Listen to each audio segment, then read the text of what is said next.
Hey guys, it's day 2. We are finishing up a little bit earlier because, well, simply, don't want to be on too late. So it's currently 11 o'clock. Played, I guess, 3 or 4 hours today. Nothing really too major.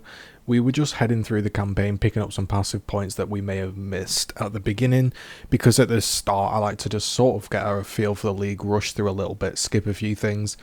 Second day, I typically like to try figure out the league mechanic a little bit more and play around with it, and yeah, just get the character through to the maps. So today we figured out that the bars, they see the 3 circles above the pump durability. I do believe those symbols that pop up are the type of monsters that come out and what they are more resistant to. So I think it is, if fire was to pop up, then fire monsters are going to come out and they're going to be more resistant to fire, so you wouldn't want to use the fire turrets. Now don't quote me on that, but that's the way it feels to me so far. So pretty much that's kind of what I've discovered, and also it seems to be like the higher up in zones you go, the turrets get quite hectic. They now sprout off from quite a lot of directions, and more often than not I was struggling to clear all of the pumps, I guess, reward boxes, and in general survive. Sometimes I would die today. Yesterday I didn't really have any deaths on the actual league mechanic. I'm not really sure what to call them. I guess you just call them the pumps, defensive pumps.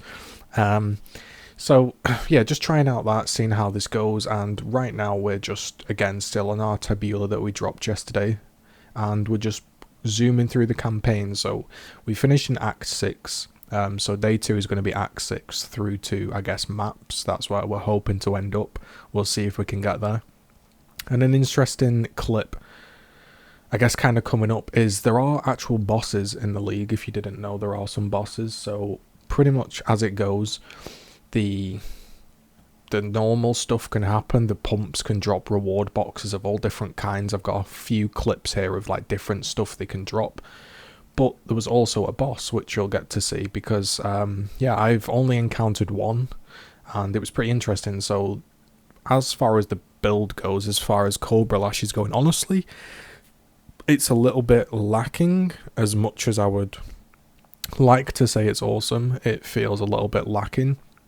Considering I am on a tabula, I would have thought I would have had more damage, but I guess because I'm not a spell build, I'm not really just adding in a load of spells that have, I guess, innate built-in damage. I'm just adding links to a claw at the moment, which is a low-level claw.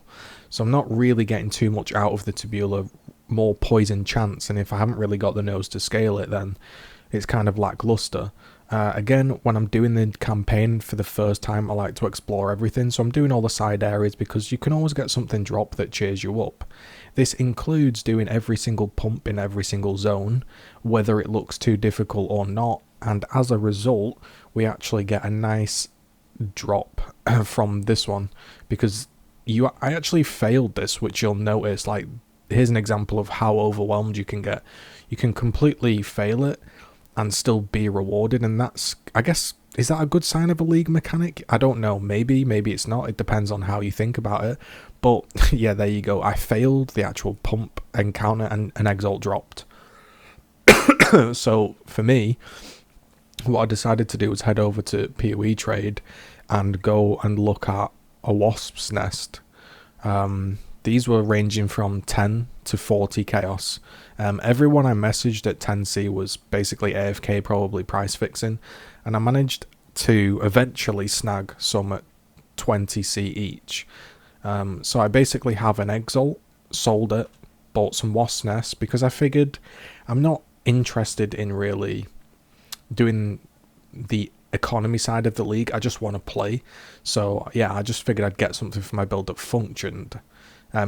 Coming up here is the boss, the sternly the heated beast, or whatever it says there on your screen. I can't quite see it.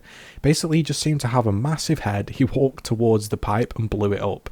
So I don't know what he would have dropped if I'd have killed him, but I didn't have the damage currently to kill him, which was a shame.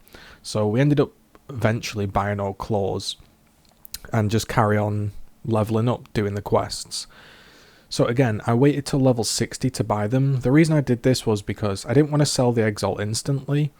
As you can see there on my stash, I'm still sat on the Exile. The idea was I was going to chuck everything I found into a quad tab and just list everything at 1 Chaos or 2 Alks. Instead of vendoring them, just chuck everything in a massive quad tab and see if I get any Chaos Orbs. And then by the time I'm level 61, I think it is, to equip the Claw, I'll be able to make a decision if I want to keep the Exalt for it to go up in price, if I want to buy the Claws, or what do I want to do with it. Spoiler alert, I guess I decided to sell the Exalt for 60C, and I bought 2 Claws for 20C each, and I have 20C. So I figured that buying 2 Wasp's Nests, because I need them anyway, that yeah, technically it's probably not worth it. They're going to go down in price and my Exalt's going to go up. But I'm not playing the economy game. I just wanted to get some equipment and get my build rolling. So I went and I overspent a little bit on some Wasp's Nests. And I've still got a few Chaos, which will hopefully allow me to purchase a little bit of gear and get my resistances capped for actually playing in maps. And then we'll figure out kind of what's going on. As you probably noticing, the boss fights are speeded up, which means even taking out GMP, the boss killing isn't that great, and maybe I'm doing something wrong. I've never played Poison before, and I've certainly not played Cobra Lash before. Yeah, pretty much figured out that basically the DPS wasn't quite there with GMP. Take it out, just try survive and get through the end of the campaign, and maybe I pick up the leech claw nodes, and as I ramp up and get a little bit, I guess, faster attacks, more leech, it probably feels a little bit better. Interestingly, if you get Parandus coins, there's a chance for Parandus to actually spawn, so if you didn't know, that's kind of a nice little bonus you can look forward to. He's offering a Wake of Destructions, which aren't bad for leveling, but not for me. And on my first temple, I actually got a tier 3 lens room, but I don't really have a lens to corrupt or really anything to use it on, so I guess it's kind of a waste. We then decided we probably should do some Uber labs, sorry, not Uber labs, regular labs before we get cursed. So again, doing the trials as I go, and honestly, like, the DPS isn't bad, but it's not really what I wanted from a Tabula. I did expect more. Now, I hope the damage ramps up, I do, but I am a little bit worried that the damage is going to fall off. Also, side note, the build doesn't sort of shoot up and down ledges. I don't know if this is something that Spectral Throat has always had, or whether it's this skill in particular, but yeah, the gems, should I say, the skill isn't the most fluid. Sometimes it feels really good and you're like, oh yeah, I can feel like the poison ramping up the damage, and then sometimes it just feels awful, like you can't shoot down a hill, nothing's really getting poisoned. Maybe that picks up once I've got my claws on and I guess all my labs, because most of my damage I believe is coming from labs and sort of damage over time passives, because it is a build, right, that ramps up its poison. You need to give it time to ramp up. So I was just checking where to go, and I ended up picking up, I guess, the top side of the tree, going towards Vile Toxins, and that gives me effectively a little bit chance to poison and crit chance against poison enemies, along with some other useful stuff. So hopefully once I've picked up those 2 nodes, I'll be, I guess, feeling a little bit better about the build. Apart from that, it clears well, and it's pretty mobile and pretty fast, and I'm somewhat enjoying it. I'm just being frank with you that at the moment, day 2, day 1 felt really good. Like early on, the gear felt really strong. Day 2, like going into Act 6 to like Act 10, felt a little bit mediocre. You can tell me if you're playing Cobra Lash, like what you think is, I guess, suited or not suited gem wise and gear wise, because at the moment, again, feeling a little bit lackluster, as this is a kind of, I guess, a progression video / story, so I guess it makes sense to not always be positive.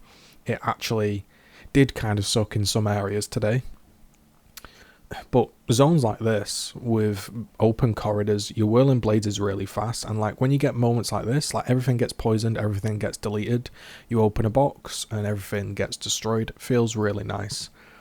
At this point, I believe I've got my 2 wasps nests on. That's kind of a tongue twister. Wasps nests on, and it's feeling a little bit better. And I actually go for a 1 level under cruel lab, and the damage is looking a lot better with the claws on and a few more passive points. And it's kind of sketchy, don't get me wrong. I've played a lot of lab, so I made it look a little bit more comfortable than it probably should have been. But right now it's slightly ramping up, and maybe that's what I just needed for it to feel good. I needed the wasp's nest, I needed some attack speed. Side note, mana, and I guess not just mana, I was going to say mana flasks, but I guess also diamond flasks can have attack speed on them. So on my mana flask and my diamond flask, I don't know what the actual suffix or prefix is called, but it basically gives you attack speed. So I have 12% attack speed on a diamond flask, which is pretty good. I didn't realise that was a thing. So really today, to round it up, I got an Exile drop, I got my build to the end of the campaign, and then I'll probably sit and buy a little bit of gear and get it ready for maps, and then tomorrow probably will be maps. The build day 1 felt like 8 out of 10. The build day 2 felt, I'd probably say like 5 or 6 out of 10, considering I'm wearing pretty good gear. It functions pretty well, I'm pretty fast, but I'm super squishy, don't really have any defenses. But side note, I keep saying side note today, but yeah, side note, and my resistances are literally 0, so if anything touches me, I'm getting absolutely destroyed. So I have had a few deaths, because really if you were playing hardcore or you were playing a little bit smarter or more sensible, you'd be upgrading your gear as you go. But I've kind of just got the tubular and the 2 wasps nests and thought I'll just go through the campaign as quick as I can today, get it done, and then we can get into maps, because that's really where you're going to find out if your build is good or not. Every build can get through the campaign. It's where I guess you find out about your build in like the red maps, because again, most builds can do white maps, even low yellow maps. When you get towards those red maps, then you're going to be like, is the build actually good, or do I need to re-roll? So we'll find out. Maybe it's good, maybe it's bad. But yeah, that was day 2. Links in the description if you want to support. Thumbs up, comment, let me know if you want to see more. There you go.